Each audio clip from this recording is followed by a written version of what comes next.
Sean bienvenidos a un nuevo episodio de Crónica Subterránea y hoy estoy con mi amigo y colega Renato Longato, que nos va a hacer un anuncio especial, pero antes vamos a ver un videíto de qué se trata este tema que hoy nos trae nuestro amigo.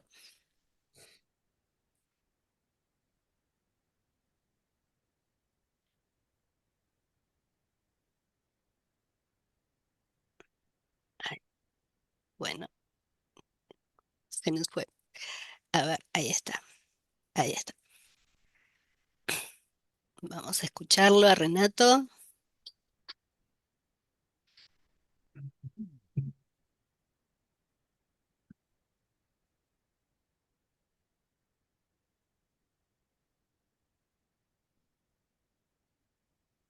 My name is Giacomo Logaro.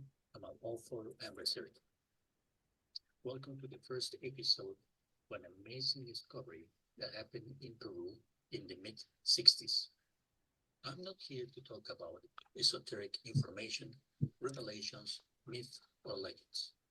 I'm here to talk about a real discovery that happened in 1965 off the coast of Peru. This is the real information I have found on my research and I wanted to share with you all. Robert James Menzies from Duke University Marine Laboratory was to collect deep-sea benthic organisms from the Middle Edwards Deep in the Peruvian territorial waters with a crew of scientists. He was on board of the Anton Brunn research vessel when, on the 29th of October of 1965,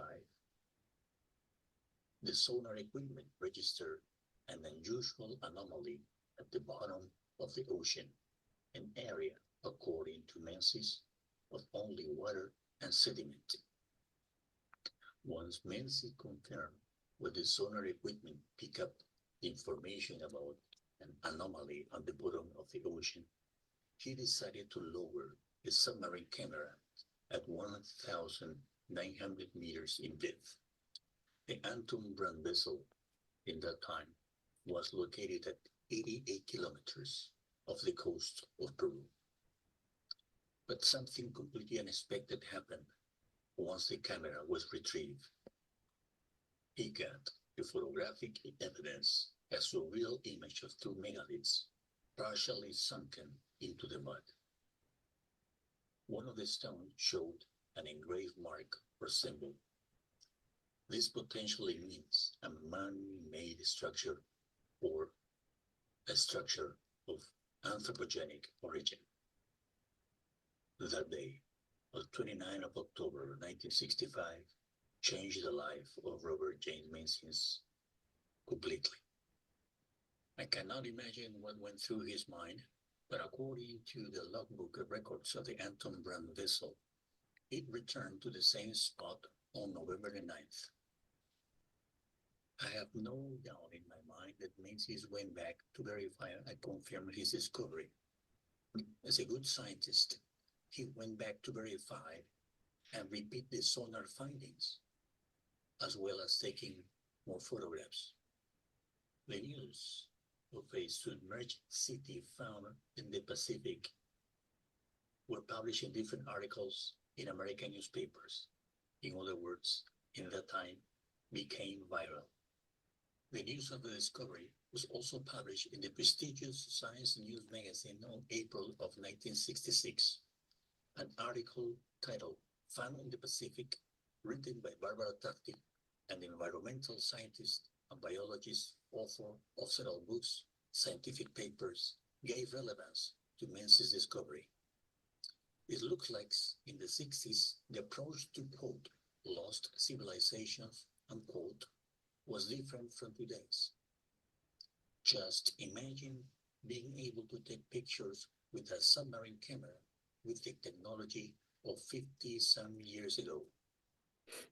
There is something important that I need to remark.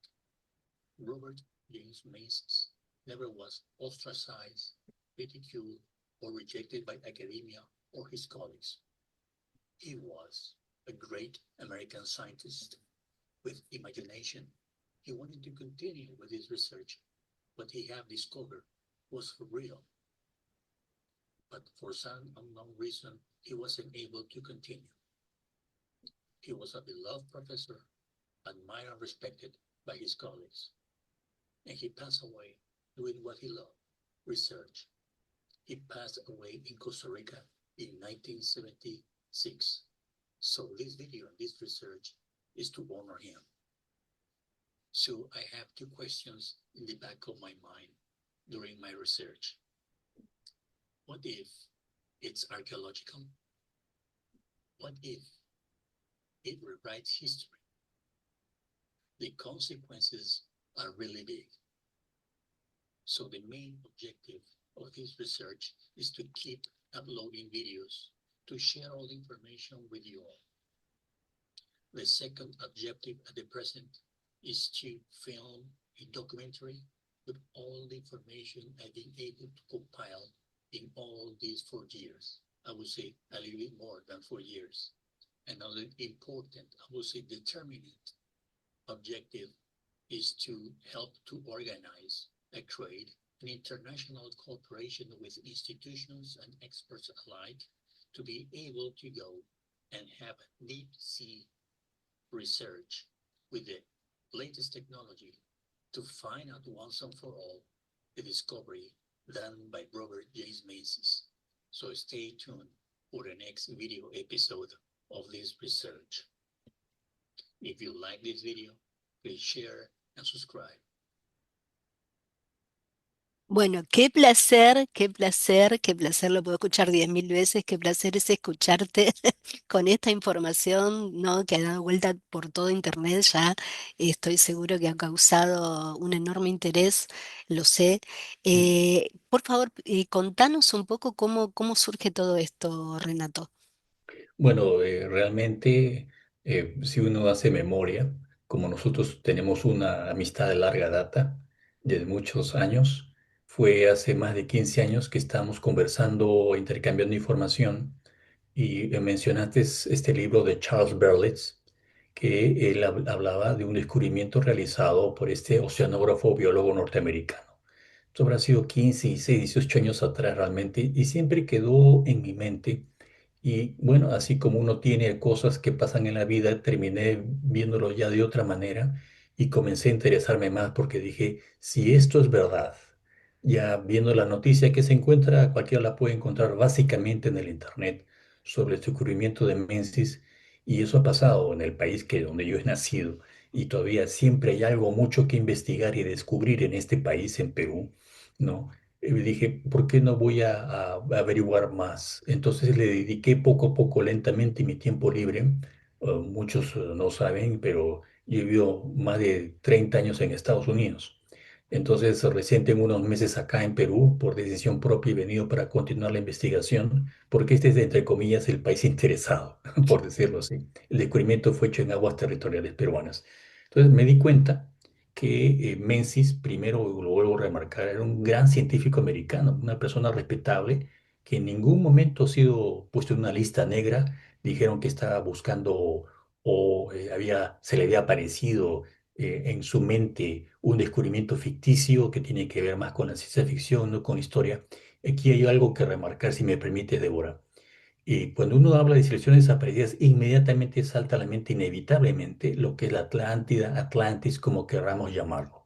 Y de ahí ya una base mitológica en ciencia ficción, en libros, en películas y demás, correlacionado con estos dos libros de Timios y Critias, escritos por Platón, que hablan de esta ciudad desaparecida. Para algunos sociólogos, antropólogos, lo mencionan como un cuento en el cual habla de la caída de un imperio, y eso es lo que pasa cuando los imperios alcanzan un hubris, un máximo de creencia que son invencibles y que nadie los puede tener, y comienza una gran crisis. Para otros es la base real de informaciones. Con el tiempo comencé a investigar a personas como Michael Donnellan, que está haciendo un trabajo frente a las costas de Cádiz, eh, Miquel Pérez Sánchez Pla y otros que tienen que ver con la real búsqueda de esto.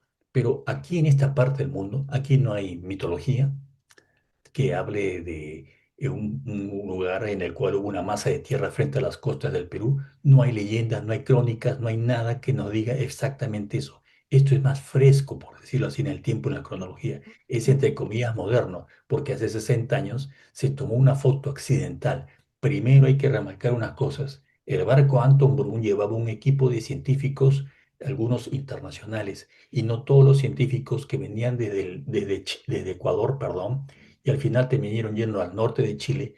Obviamente, la costa más larga en ese momento, en ese trayecto, y donde permanecieron más tiempo, fue en el Perú, debido a esta zanja llamada Milne Edwards, que en algunos lugares alcanza 6.000 metros de profundidad.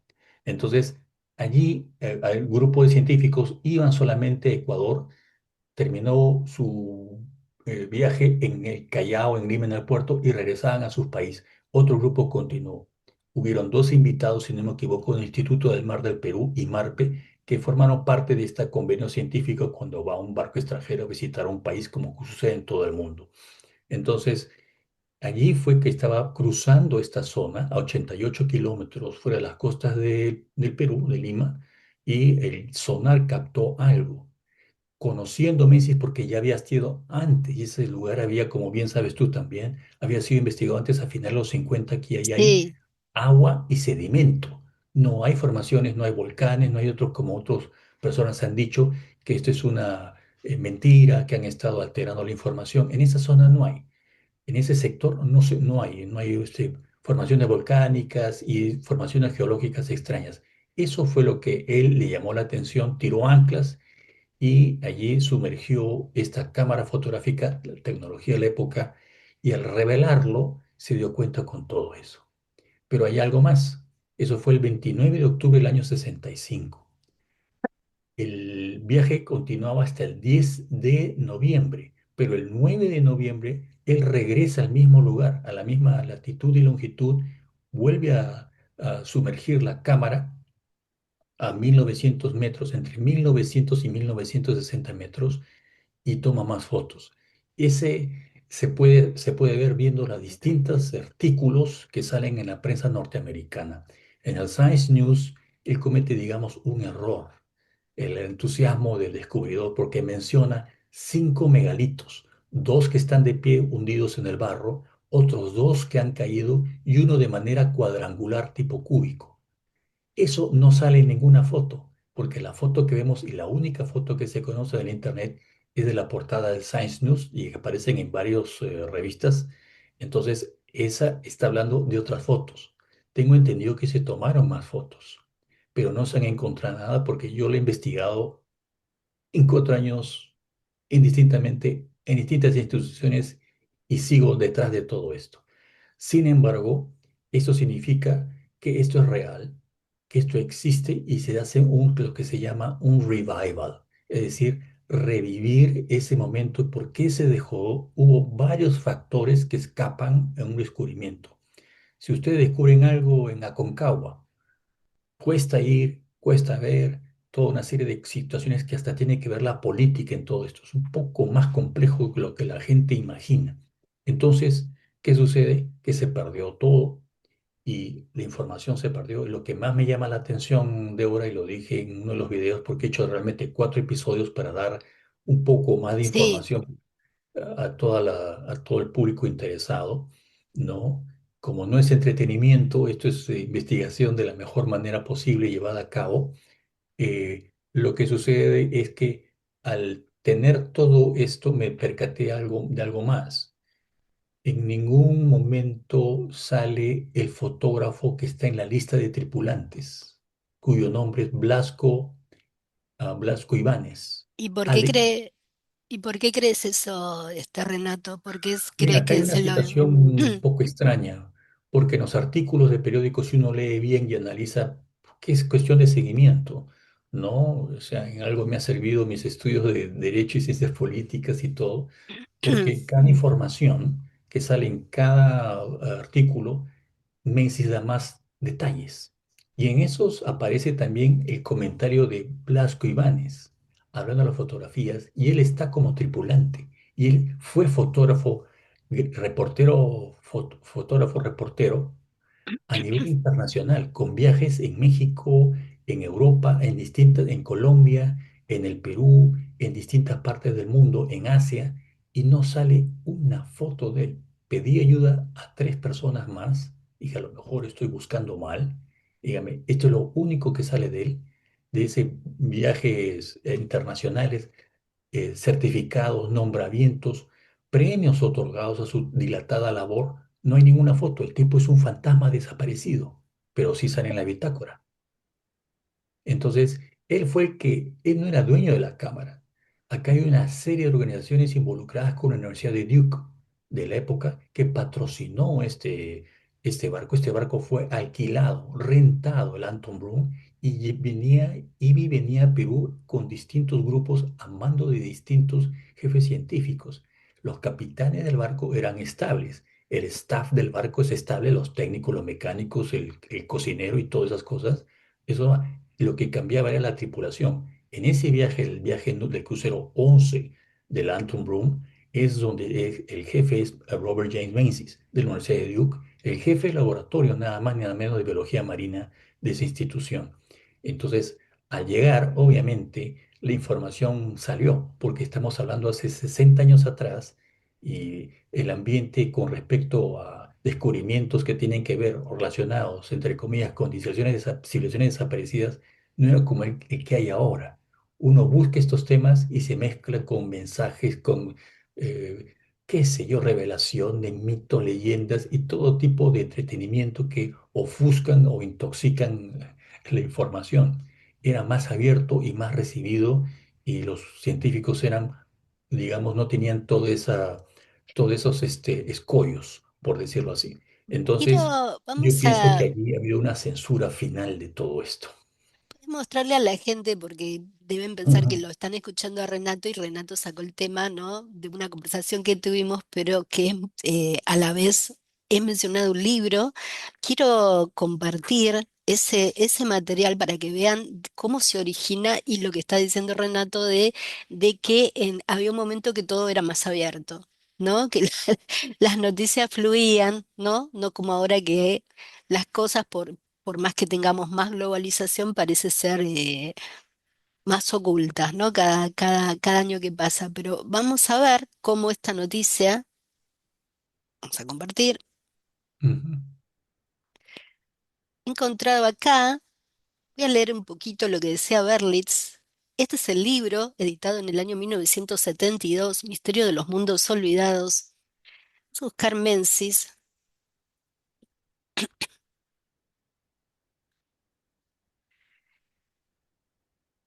Vaya, ahí está todo.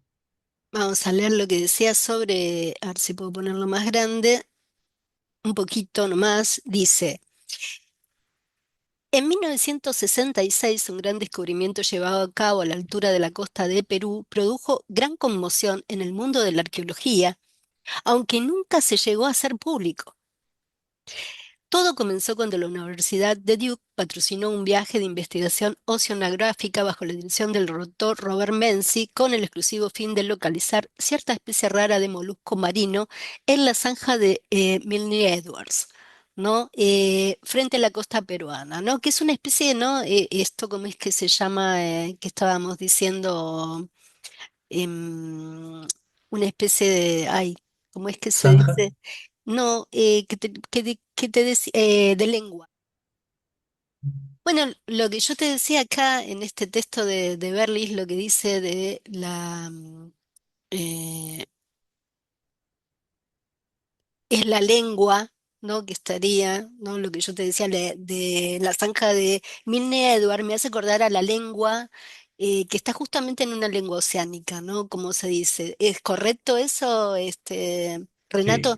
este Milne Edwards es una zanja, un trench que es bastante extenso, que es antiguo, y lo que pasa es que el equipo de Menzies, especialmente Menzies, era un carcinólogo. Son estas personas expertas en crustáceos de gran profundidad, y encontró, creo que es la epimilinia, perdón, la palabra no me acuerdo exactamente, un crustáceo prehistórico que solamente se Exacto. encuentra en el Perú y en otra parte del mundo a una determinada profundidad, porque investigaron a mayores profundidades, hasta 6.000 metros, si no me equivoco, en algunos lugares de esta zanja Milne Edwards. Entonces, en distintos lugares, distintas profundidades, porque es realmente como una zona donde hay mesetas, colinas, todo, y hay en hábitats o ecosistemas submarinos que son sui generis. Y eso era completamente nuevo para este tipo de investigación. Y en el transcurso de eso, pues es lo que vemos acá en la noticia de Berlitz y otras fuentes en las cuales menciona el descubrimiento que él hizo, pues. Sí, después dice, en el curso de esta búsqueda las cámaras fotográficas captaron lo que luego es descrito como columnas talladas que se extendían por una llanura submarina a una profundidad de 1000 brazas. Posteriormente se utilizaron modernos aparatos de sonar y se comprobó la existencia de otras columnas y rocas talladas en la vecindad que parecían ser restos de antiguas construcciones, aunque según el doctor Menzi, la idea de una ciudad hundida en pleno Pacífico era algo verdaderamente increíble, ¿no? Esta es la génesis, ¿no? De lo que nos estaba diciendo Berlis. Berlis después un poco desestima, pero porque yo creo, porque él era un fanático atlante, imagínate que una ciudad que aparecía en el Pacífico para él era como una especie de competencia, pero un poco lo desestima, no, no sigue la pista, de hecho no se hace con las fotos.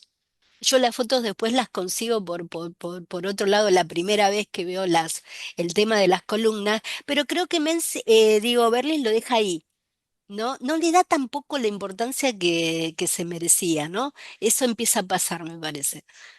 Sí, es algo que un poco que también se, se va diluyendo la noticia, no hay más información, hay una suerte de censura o de control de esta información. Fíjate tú que no poder encontrar ningún rastro de este reportero gráfico, Blasco Ibáñez, ¿no? Y entonces llama la atención. Y obviamente es que continuar con este trabajo hace décadas atrás, y como lo hizo Berlitz, en cierta forma no, de 72, si no me equivoco, o sea, algo reciente para él, también me llama la atención. Él vivía en los Estados Unidos, muy bien podía ir a tocar las Claro, puertas, muy bien claro, podía molestar, y lo pero dejo completamente allí, ¿no? Pero claro, yo lo veo, y eso que te decía de la lengua, ¿no? Porque hay una cosa, ¿no? Viste que también se dice que esos descubrimientos que se hicieron en el Caribe, un poco ahí en Bimini, y que Bernis recogía tanto por su conexión con uno de los submarinistas que le pasaba muchas cosas, que era Joseph Mason Valentine, que le pasó todo lo que ves en Berkeley, que vas a ver de la época del Caribe, es este hombre, ¿no? Joseph Mason Valentine. Entonces me parece que había como estas ruinas que empezaron como a emerger en el 68, y esto es interesante, porque lo de Menzies se da, ¿no? 2 años antes de que explote todo en el Sí, 66, ¿no? Y en el sí, 68 empieza lo del Caribe, mal que mal, ¿no? Que va saliendo la carretera de Bimini, que van surgiendo las primeras, como lo había dicho supuestamente Casey, ¿no? O sea, va dándose, y de hecho Casey habla de Perú, en un ujú, momento otro día lo vamos a tratar, habla de Perú, habla de algunas ruinas en sus visiones, no solo pone todo se centra siempre en la Atlántida, sino que en sus visiones habla del Perú y de unas ruinas. Pero bueno, me parece que el descubrimiento de Menzies se adelanta a todo eso. Me parece que sí tiene repercusión, pero no tanta repercusión como después tuvo el Caribe.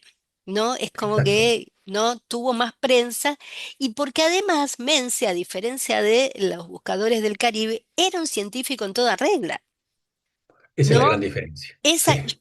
voy a leer un poco a la gente para que se den cuenta, y vamos a poner acá, verle la cara otra vez a Menzi, perdón, ahí se va, ahí está. Bien, epa, epa, no quiere. Bueno, no sé qué pasó. Pará, vamos a dejar de compartir. Ahí está, ahí está. Bien, vamos a poner acá, ahí está. Para que la gente vea un poco, este es Robert Menzi, Ujú, lo vamos a ver acá, ¿no? Eh, Robert James Menzies fue un carcinólogo y oceanógrafo que comenzó su carrera como miembro de una expedición a Baja California, nacido en 1923 y fallecido, como dijo Renato, en 1976 en Costa Rica.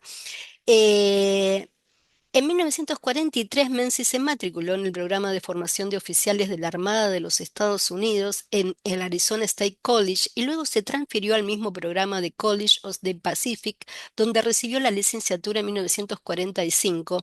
O sea, era un experto, ¿no?, en crustáceos, ¿no? Sí. Toda su vida fue, ¿no?, la biología marina, ¿no? Permaneció en el programa en 1945 como estudiante de la Facultad de Medicina de la Universidad de Nebraska en Omaha.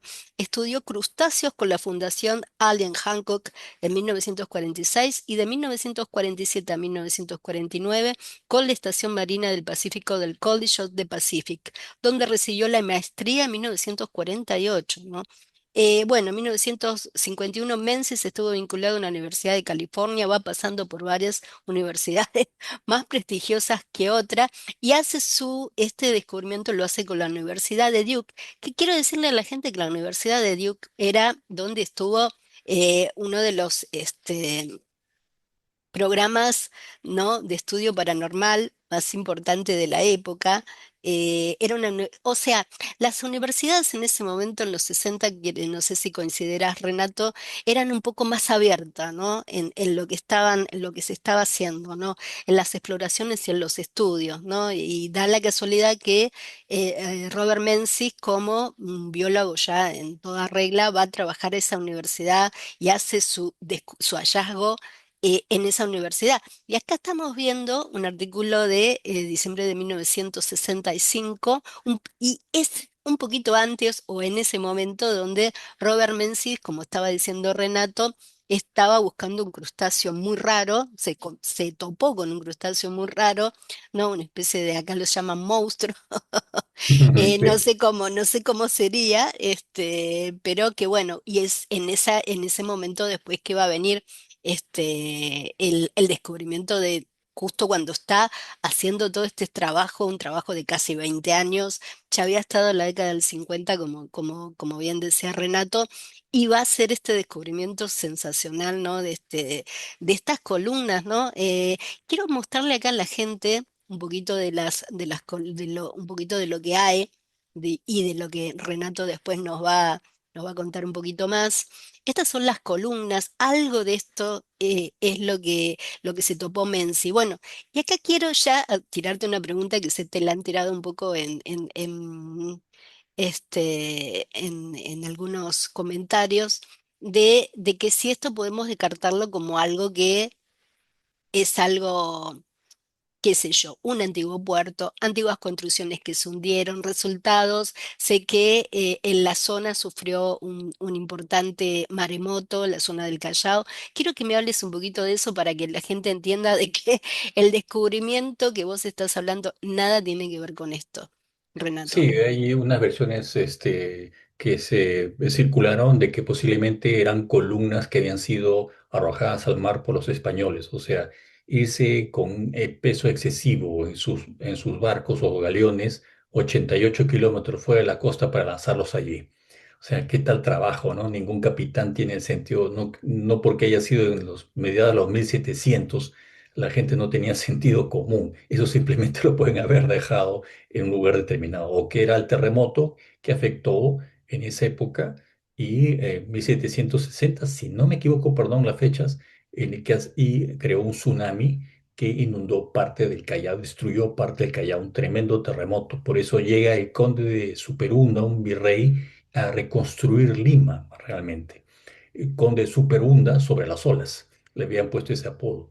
Y sucede que, perdón, no era apodo, era como lo llamaba. eh, y sucede de que y el nombrarlo columnas es una versión bastante grecorromana de las cosas, ¿no? Así como se muestran imágenes de la Atlántida, en las cuales dicen, se ven dibujos computarizados y otros, siempre con ese aire clásico grecorromano, ¿no? Como un filón artístico que debió ser en una época primordial y perfecta. En ese sentido, tampoco son parte de un movimiento geológico volcánico que los hay en diversas partes del mundo, en las cuales hay los fumes, botan simplemente gases tóxicos y todo, y hay hasta lava que está siendo grabada por estos sumergibles que alcanzan profundidades considerables y dicen, bueno, esto es una formación geológica, etcétera, etcétera, que tiene un origen también volcánico. Tampoco es eso. O sea, Menzies lo vio. Cuando regresa Menzies, obviamente regresa al lugar, nuevamente lo capta el sonar. El sonar capta nuevamente todo. Por eso regresa por una segunda vez, en una segunda oportunidad, y y toma las fotografías. Tengo entendido que se tomaron 1000 fotografías, de las cuales 5 son de ese lugar. Ahora, imagínate tú dar en el blanco, es como ganar una lotería, bajar la cámara a un lugar determinado, tomar la foto y saber, porque no estamos tomando con un trípode en una superficie firme y plana como es la Tierra. Esto es otro tipo de trabajo. Y lo que sucede es que el decir que estos son restos de o sea, qué maremoto, hasta la fecha ya no existiría el Callao, no existiría parte de Lima, si hubiese ocurrido tal cantidad que había arrastrado las olas, columnas, hasta esa profundidad, hasta esa distancia de 88 kilómetros, que demora exactamente, lo he calculado y he conversado con gente que se dedica a la navegación aquí en el Perú, son 8 horas de viaje en barco. No ha cambiado mucho. Son 8 horas Ahora, y los ¿cómo así hubiera, van. Entonces, no? ¿cómo decir que es eso, no? ¿Cómo hubiera cambiado todo si realmente ¿no? los buscadores que estaban tan activos en el Caribe se hubieran preocupado un poco, ¿no? Por lo que estaba pasando del otro lado, ¿no? Del Océano Pacífico y lo que ya se había como un poco localizado. Pero bueno, parece que ahí, ¿no? Algo se interpuso para que eso quedara completamente en el olvido y salvo por mi amigo Renato que nos ha vuelto a poner luz, nos ha vuelto a poner luz en un tema que siempre me pareció de alta importancia. ¿Por qué, Débora? Porque tenemos el derecho de saber. Tenemos el derecho de saber. Tenemos el derecho a saber nuestra historia, tenemos el derecho a saber sobre la realidad, la naturaleza, la realidad de nuestra historia, que es más complejo. Antes se pensaba que Chavín, en la cultura peruana, era lo último de antigüedad que había. Después, Tiahuanaco, Nazca, diversas culturas en el Perú, como en México, como otros grandes centros culturales alrededor del mundo. Después pasó de que no era simplemente Chavín, que hubieron otras culturas y principalmente todo era relacionado con los incas. Antes eran los antes y después de que cambió la historia, la cronología, la arqueología, todo eran los incas. Esto ya cambió con un descubrimiento a mediados de los 90 con Caral, que alcanza prácticamente los 5000 años de antigüedad, la más anticultura, no construcción, sino cultura, organización social y todo lo que ello conlleva, de casi 5000 años de antigüedad, que es tan antiguo como Caldeo Asiria, como Egipto, en la cuarta dinastía y otros más. Acá en las Américas el más antiguo es Caral. Entonces va cambiando con el tiempo. Ahora, ¿por qué no se continuó? Mm, Esto no ha pasado en otro país vecino, ha pasado en mi país de origen, donde yo he nacido, y por qué no tengo el derecho de saber y por qué no tenemos el derecho de investigar algo que se diluyó, entre comillas, por ser más diplomático, con el tiempo y que quedó aparentemente en la nada. Recordando nuevamente, disculpen mi insistencia, Menzies no fue desaforado de los círculos académicos. No fue un científico que se despierta el día y mañana y dice, la Atlántida existe, yo la voy a investigar y termina no investigando nada porque no han encontrado exactamente al momento, no hay una prueba de video profunda, si la hay todavía no ha sido publicada, de este tipo de descubrimientos. Y aquí en la zona, esta parte de América, como digo, no tenemos toda esa rica mitología hollywoodense, también de investigaciones, de todos otros de mitos y leyendas, que tienen que ver con la otra parte europea, el Atlántico. Esto es completamente distinto, esto es fresco, es novedoso. Menzies continuó siendo respetado, hay cartas, hay escritos del Smithsonian Institute, del Instituto de Smithsonian, que alabaron su carrera cuando después falleció. Sus alumnos y otros colegas lo no, lamentaron que se fue muy tenía joven. un currículo impresionante, o sea, es un currículo impresionante el de Menzi, como digo, los científicos, ¿no? Que realmente ya casi no quedan, ¿no? De una época que, ¿no? De alguna manera un biólogo tremendo.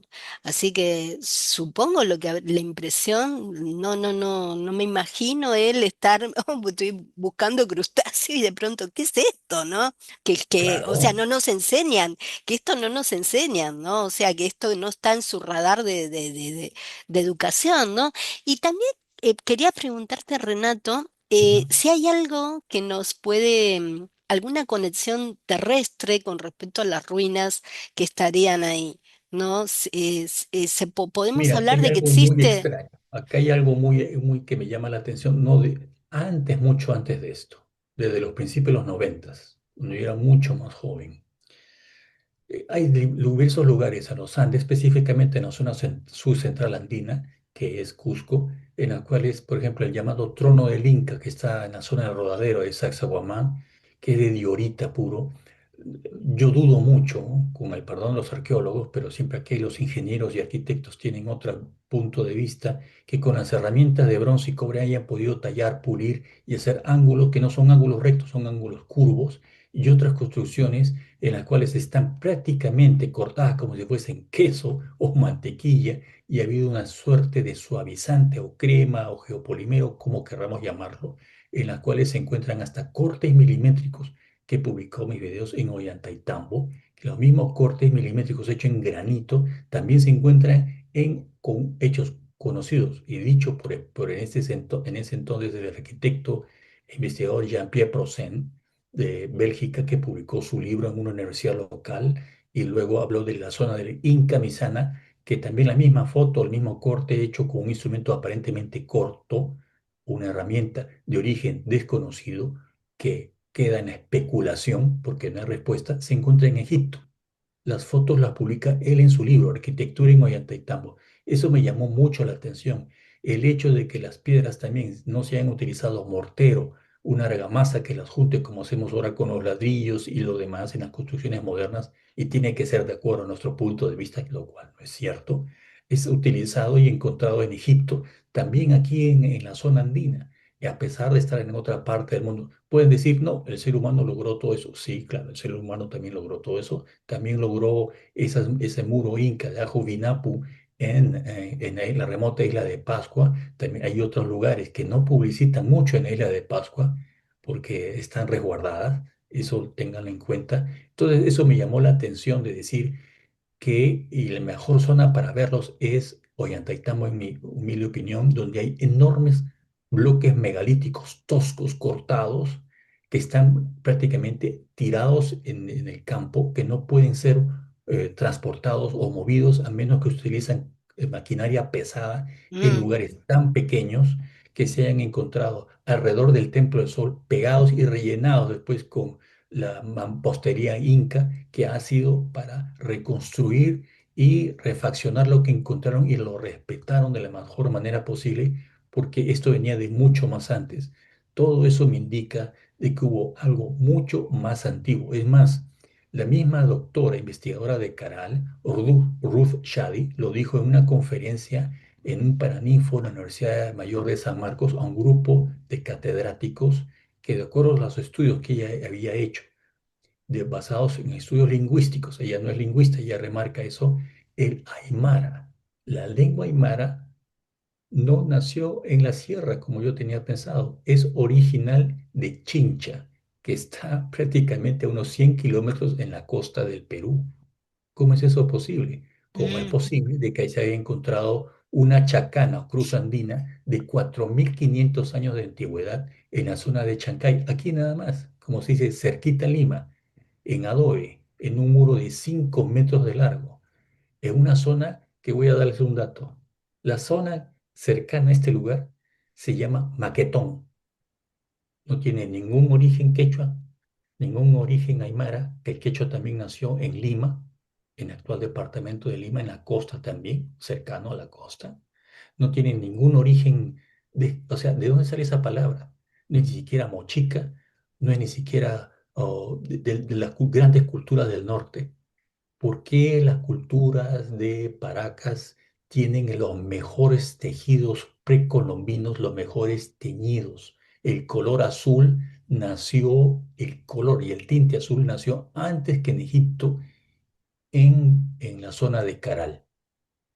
Entonces Ren- estamos hablando de algo mucho más complejo que claramente, y discúlpame que continúe aquí a cabo, no, ese vacío, sí. ese vacío lo podía integrar, lo podía complementar este descubrimiento de Robert Menzies, en mi humilde opinión. Entonces, vale la pena conocer lo que está en nuestro mar territorial, vale la pena conocer, no solamente para el Perú, sino para el mundo entero como cultura general por el bien común, Débora. Por eso hemos reflotado la asociación civil Lux Nova, originalmente escrita en registros públicos en 1993, y estamos un pequeño grupo de personas en las cuales oficialmente digo que uno de los miembros es nuestra querida Débora Goldstern, Qué ¿ah? felicidad, qué En felicidad. las cuales estamos haciendo nuestros trabajos y hacemos viajes tomando videos y otros demás. Hemos estado haciendo eso organizándonos en ese sentido, porque realmente pensamos de que hay que educar a la gente la manera de que se conozca todos estos bienes culturales. Si esto es confirmado como arresto arqueológico, entra a tallar el gobierno peruano. Está en territorio peruano. Más la exploración con métodos no invasivos lo puede hacer un ROV, con VV, Remote Operated Vehicle, un robot que puede ir a esas profundidades. Hay sumergibles con capacidad de tripulantes humanos, ya lo hay después de 60 años, impresionante, y puede tomar restos y hasta muestras y videos de este lugar. Esto es humildemente el aporte o la idea que estamos persiguiendo y obviamente hasta la fecha sigo investigando. Abre puertas que no pensaba, otras se han cerrado, no lo voy a negar. No todo es fácil de investigar, requiere Mm. tiempo, las fuentes, etcétera. Más de 4 años y medio, un poco más. He tocado puertas a instituciones y demás. Estamos avanzando de manera lenta pero segura.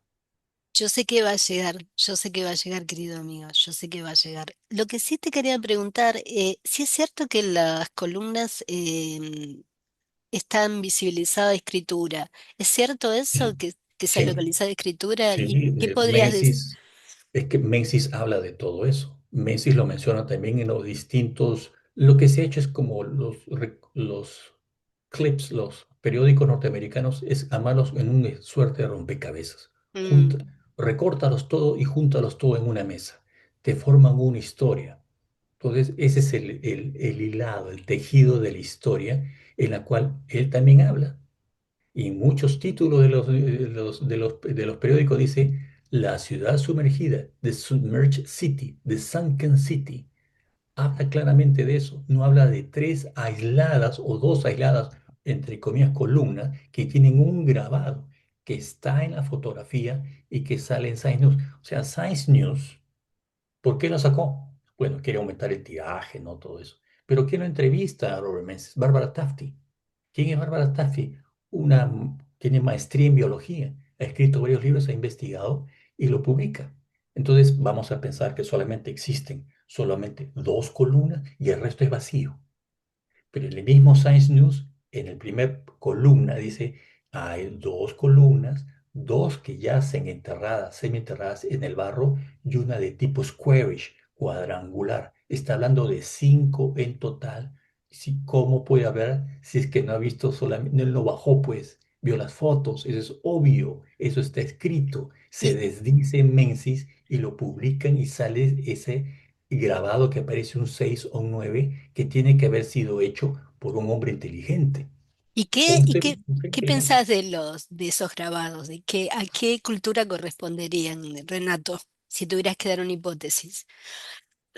Es una cultura desconocida, pienso yo, y es posible que esta masa de tierra haya existido en algún momento dado en el Océano Pacífico. Por eso tenemos todas esas microislas y por eso en un principio, que fue en un momento vilipendiado, pero no, partió el 27 de abril de 1948 desde el Callao en la balsa Contiki, el señor Thor Heyerdahl, y él decía, los sudamericanos han llegado allá, y también los polinésicos han venido acá, pero de Mm, aquí han salido a poblar. Esa era su teoría.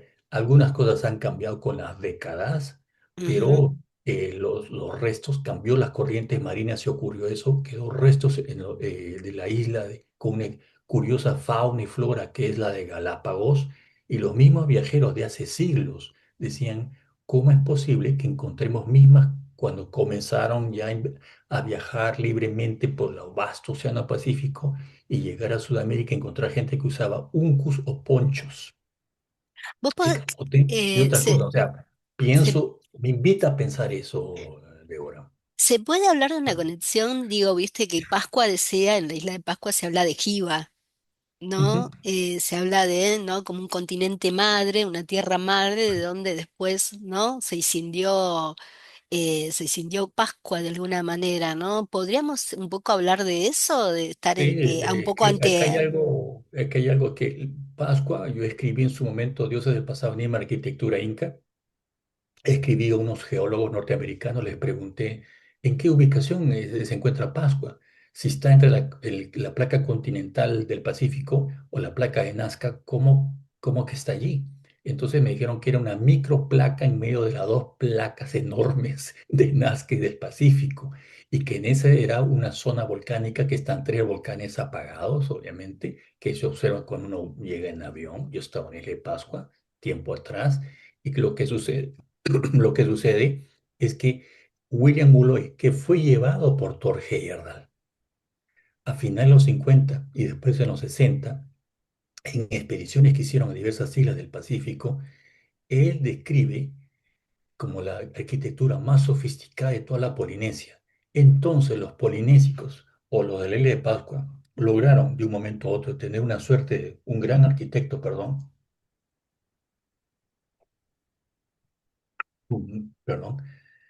que logró la construcción típica inca de 3 a 5 grados de inclinación, bloques tipo rompecabezas sin argamasa orientados hacia Sudamérica, lograr construir eso y en el resto nada. Sin embargo, en mis entrevistas logré entrevistar eh, a este señor, perdón, es un escritor e investigador español, en las cuales él y su esposa estaban en la playa, en una de las playas de Isla de Pascua. Ahora me acuerdo su nombre de él, ahora lo decimos. Él y su esposa se van caminando, un guardaparque grita a su esposa, él está separado, ¿no? Y francamente le llama la atención el tipo, cómo se desespera, cómo le levanta la voz, ya más allá de la normal, y dice que no se dirija caminando allá. Cuando ellos se percatan en encontrar un carro 4x4 con antenas que estaba arriba de una colina. Eso era prohibido ingresar ahí. Cuando ellos ya la tensión baja, porque realmente el señor estaba muy alterado, el guardaparques de la isla de Pascua le dice, no puede ingresar. ¿Y por qué es prohibido? Ese carro, ese automóvil de 4x4 con antena microondas que investiga las 24/7, los 24 horas, 7 días a la semana, porque hay un lugar arqueológico y que nadie puede ingresar.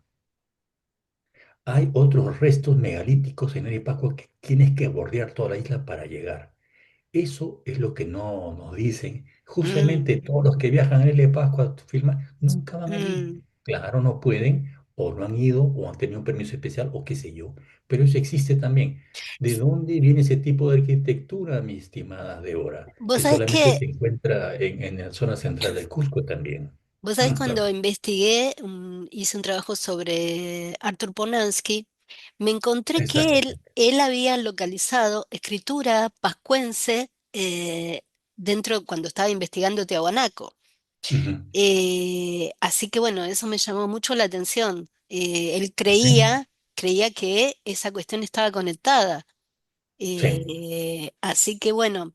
me parece que todavía tenemos mucho trabajo por delante, se me está terminando un poco el tiempo, así que vamos, creo que bueno, este es un primer vistazo, creo que van a venir muchos programas con mi amigo Renato y vamos a hablar más de Luz Nova, se viene un documental, se está preparando un documental para poner al día con todos estos datos que Renato ha reunido después de 4 largos años y que finalmente están empezando como a dar sus frutos de alguna manera. Sé que se vienen tiempos un poco difíciles, pero que bueno, vamos a estar todos ahí apoyando. Un placer para mí estar integrando Luz Nova.